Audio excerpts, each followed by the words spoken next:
Hi, this is Phoebe Lostro in the Department of Biology at Colorado College, and I'm here today to show you a few more features of the KEGG database. So we're here looking at gene and protein number 0167 in the Acinetobacter ADP1. And in the last videos, I showed you how to find the amino acid sequence for this protein, which is here.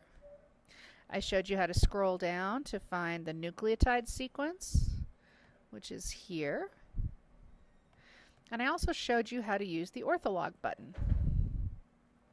So for this brief section, I'm going to show you instead the Paralog button. So Paralog has a very specific definition in this database. And for the purposes of this database, a paralog is a protein with sequence similar to our own that is encoded by the exact same genome.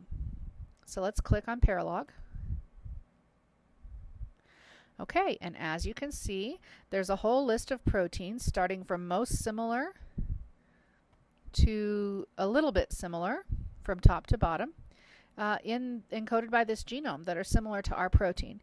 So let's look in a little bit more detail before we decide to compare them. So one of the first things that I notice is that these top three both have a long length, remember that LEN from the last time length, and also a high score in terms of similarity. Whereas by the time you get to the third one, you've either got a small length and a pretty small SW score, or a longer length but still a much lower SW score. So I think it's likely that really these top three are true paralogs. Now a true paralog in evolutionary terms is two proteins that are descended from the same ancestor in the same lineage, so that there was some kind of gene duplication event within the Acinetobacter cells that led to two, or in this case 4 copies of these VGR-like proteins that then evolved independently of one another. So to compare them better, I'm just going to unselect the ones that aren't really all that similar, and we're just going to use the Clustal W operation again to compare the 3 that are very similar with our target 167. Okay, so here's the alignment. I'm just going to scroll down to show you, and I'm going to increase the text size so that you can see it better. Oops, one too big. Okay, so our gene is 167, and then here are the other proteins encoded by these other 3 genes. So here's the N terminus of all the proteins, and then remember these are long proteins, so here's the C terminus of all the proteins down here. All right, so I think what you can see with this alignment is that these proteins are indeed very similar. There are regions of the proteins, for instance here, look at all these stars, where the proteins are extremely similar over a long region. And in fact, it looks to me like for the N-terminal part of the protein, and maybe even the central part of the protein, they're extremely similar. Look at all these stars. Right?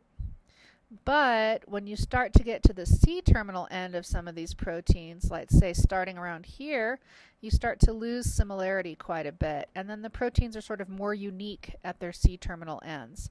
And what this implies, functionally, is the strong hypothesis that if these proteins have a function in common or a fold that they share, it's due to this region in the N-terminus. Whereas if they have functions that diverge, it's probably owing to the sequences that are unique in each one, which are found here closer to the C-terminus of each protein.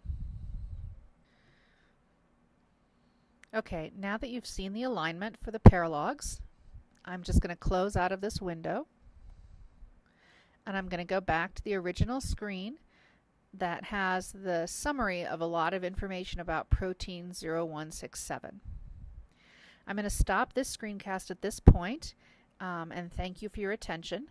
Other screencasts will explain to you how to use the motif button, the genome map button, and the gene cluster button.